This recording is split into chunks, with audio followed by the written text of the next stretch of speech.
Lock and Load Tactical, Under the Claw. You can see near Aircourt, France, September 19th, 1944, in an effort to halt General Patton's Third Army.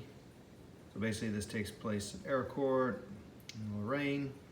Basically a bunch of German tanks attacking some mixed Combat Command A or Alpha.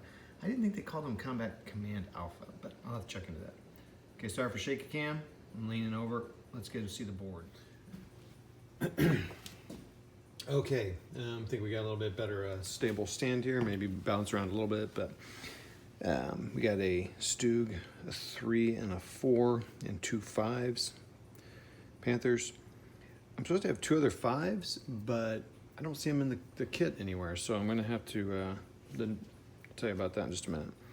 But this whole group here of German tanks have to go, basically at the end of the 6 turns, a vehicle has to be in this hex over here, and Americans have to be clear of that hex and these 2 hexes. And there are no German infantry. I've never played a scenario like this for Lock and Load. So there's that. So again, a Stug 3G, a Panzer 3, a Panzer 4, and 2 Panthers. Coming in from the east in turn 1, so and on board 14, we have another 2 5s, so 2 Panthers, a 4, a 3, and a Stug coming in here. Again, the objective of the Germans is to clear that out. The Americans have 2 M4A1s, an M10, and a second M10 with a leader. So my first time using a armored leader. We also have a hero with a bazooka and a foxhole, and a 164 with the bazooka. And I noticed I just now realized, and they have a bar with a hero. That leader really probably needs to get with one of the bazookas, and I don't know if that leader can help with that, to hit on that or not. I'll have to look at that. And then over here is the command headquarters. There is a 57mm anti-tank gun in there with a crew, a leader, and an 054, an 054 in the building with a bazooka, and a 164. Really, I don't know why the Americans, now that I've read everything closer, really the Americans, the personnel should probably just big back here, because it's really hard for tanks to get rid of personnel out of buildings. So let me kind of snake my way back. I think with that, and so there's fog, and so you can't see, anything past 3 hexes, so hex 4 and further, there's a hit penalty, and in the whole game, you can't use a target acquisition marker. So, all right, well, my phone's now saying I have low power, so let's plug it in while I play the first turn. What's up, all? After turn 1, let's get a little energy into this video. After turn 1, that'll be it for tonight. We're going to Betty Pie. I was initially going to say the Germans did pretty well. They took out 2 of the 2 M4A1s here, and the crew bailed out. So I guess the crew is just there. I guess the crew can attack jump on a tank and try to close assault it. So that happened here. I guess we'll just cover the areas. So this M4A1 was taken out by a Panzer 3. The Panzer 3 entered here. The M4 tried to fire on it in op fire. It failed. So then it moved up here and then got it from a side shot and took it out. This Panzer 4 is now abandoned. So they lost the Panzer 4 down here. The crew bailed out and was shaken by the hero who fired his bazooka at it in an opportunity fire. Pretty much no doubt there. Pretty high numbers. The Stug came up, and then here came up, and then I believe wounded him. The Panther, although this is a martyr, again, they only had 2 Panzer 5s in the box, so I'm using this martyr to mark it out.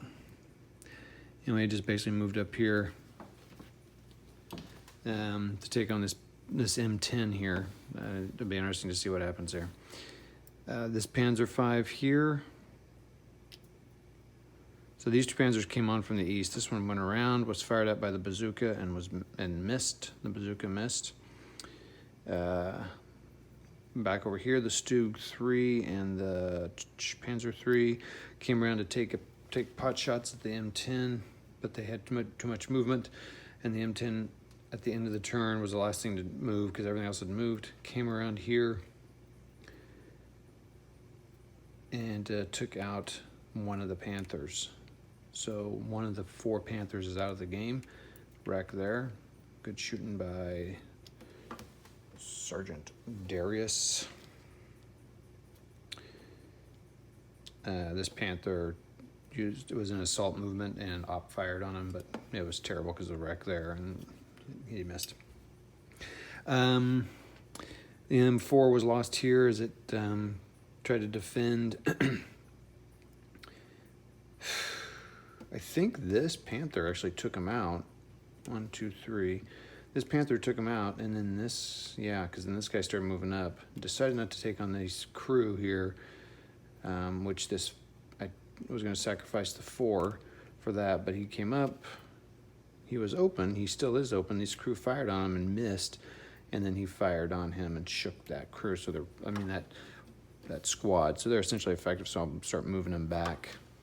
They had already fired, so I couldn't move them back at the time. It's looking good for the Germans right now, but I've had terrible luck in this game, not this particular scenario this day, but getting infantry out of buildings with tanks. Basically, I'm going to blast away. This is a 57 millimeter tank, anti-tank gun. Yeah, we'll see how that goes. I hate to sacrifice a Panther for that. I may divert these guys around and just have them go across and start attacking this building. And so, anyway, it's fun. This M10 is going to be scurrying all around. If I can occupy at least one of these guys, the Panther 5's time for a turn with this. Yeah, I can't just... Interesting. This M10, I think, probably should go around and take out these lighter tanks, maybe. I'm not sure. Got to think through that a minute. They all have an ordnance of 3, except for the Panzer 3. Okay, that's that. Fun turn. 4 minutes is long enough for that. It's interesting. First all-tank on one side scenario I've played. Lots of assault movement. I feel like I'm not doing something right. And I cannot find my turn tracker, which has the modifiers for the size of the tank, because I would definitely do that. Size and speed modifiers, since this is an all-tank scenario. They don't have it, so I'm not doing it right now. That's that. Under the Claw, turn 2. Man, this game is... Armor in this game is savage, bro. Savage. My M10 with my leader was going to whip around here and go back here, like way back here, and then sweep around and get these guys the next turn. As it was turning in its turning, the Stug turned around, which I find a little odd they can do that, but apparently they can. Turned around, took the penalties, shot it, degraded, bam, blew it just smithereens, and the leader died. Wouldn't have mattered anyway, that's all you can do. So that happened. And then I took out another, the M10 over here. So both my M10s are gone. So my very first shot I did was my Panther here. The Germans won initiative. Let me move that to turn 2. Germans here blew up that M10. Same result. I moved my Panzer 3 up here. Now this is awesome down here. Oh, I moved my Panzer 3 up here to threaten the building, and my other Panther up here to threaten the building, and I did end up shaking these guys, I believe. Oh no!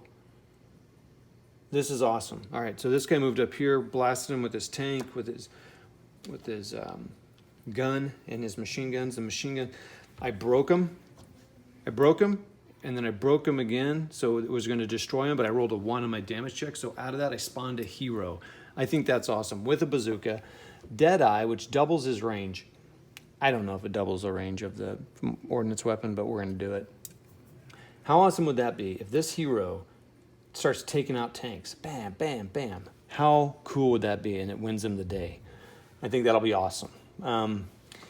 This unit moved back into this building because they have to clear everybody out of this building, so I'm going to make it as hard as possible for him. So it's good he got back there before all these tanks swarmed him. But infantry could move all around tanks, no problem, if they fired. My 57mm gun shot at him. Ting! Nothing happened. This guy's rolled really high for morale checks, but modifiers have made it go down because this guy, the difference is so high.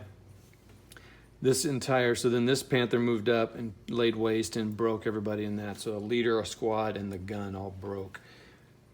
The machine gun didn't do anything to him, but they fired their cannon at him and did that.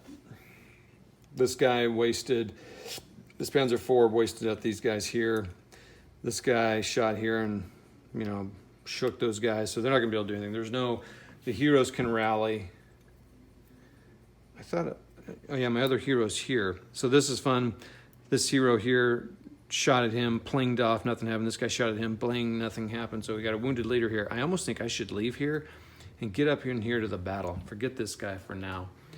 But I don't know. I have to see what happens next turn, see who gets the initiative. Let's go ahead and roll the initiative now. So that's all I want to say. Oh, these guys turned, he took that. None of these guys will start moving up here. We're basically going to surround this building and just start wasting. Because this guy can't rally. I better check airborne rules, make sure there's nothing there. And now for the initiative roll, green dies Americans. Germans again, this is not good. Probably either going to try to take out one of the heroes here. All right, that's it. That's turn 2. We'll see you, Todd. Here. Turn 3, under the claw. Let's see what's happening here. Not as much carnage and destruction, though. We did eliminate the hero out of here, and then broke the leader that moved into there. Too bad for him. We did shake the butt gun here. All the tanks are just moving, man. Tank, tank, tank, tank, tank, tank, tank, moving over here. Tank, took this guy out. Took the hero. Oh, nope, this hero. Oh, yes. This hero moved out of here, so couldn't get fired upon by the Stug that was here. The Stug eventually went around here. The Stug should have come back around here to take care of him, to block his path, so this guy should probably turn around to take him on. Cover the back. But he's going to come up here and try to take care of some tanks. But I lost my hero here. I rolled for another hero, but he was still alive, so you can only have 2 heroes on the board at one time. I do have this dude out here. I can take that off because he's open. This 3 needs to come over here and take care of him, and he could probably back off and take care of him as well. Then I would have 1, 2, 3, 4, 5, 6, 5 tanks on him. 6 tanks on the building, 2 tanks on this guy.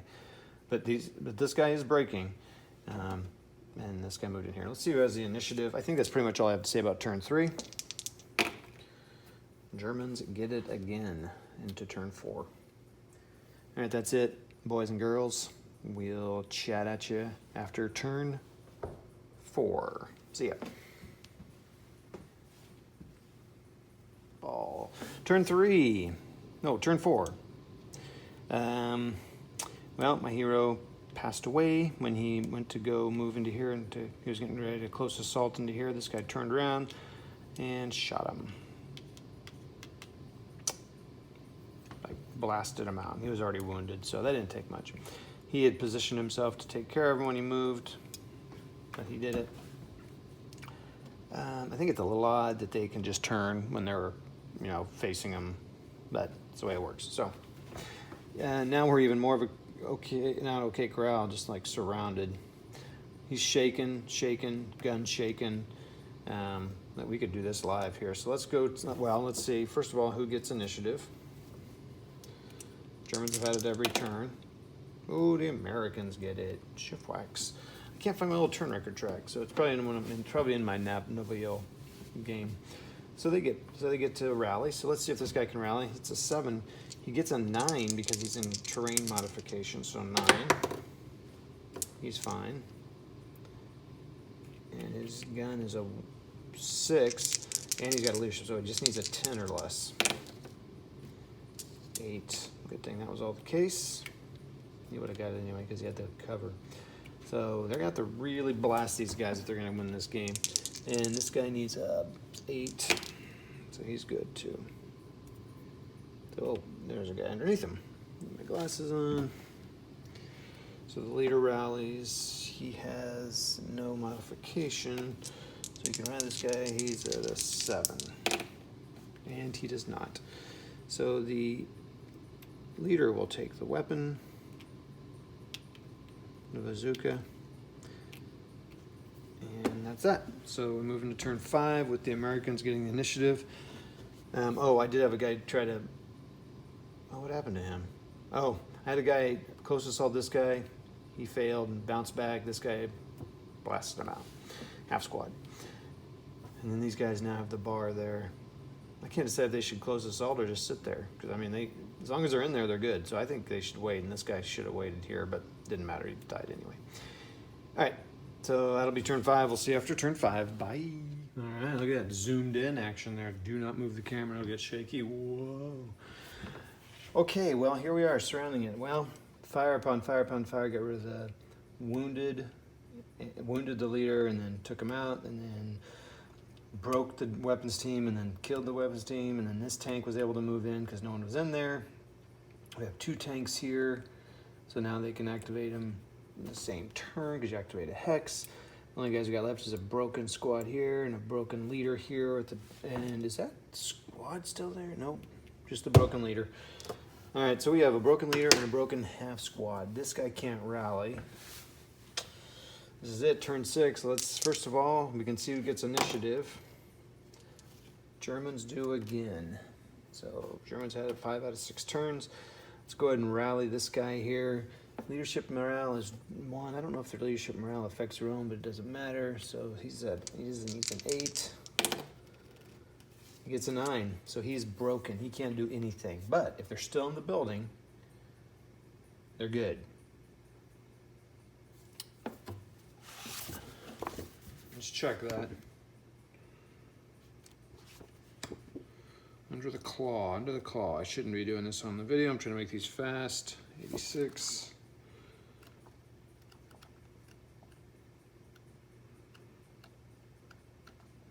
What is that?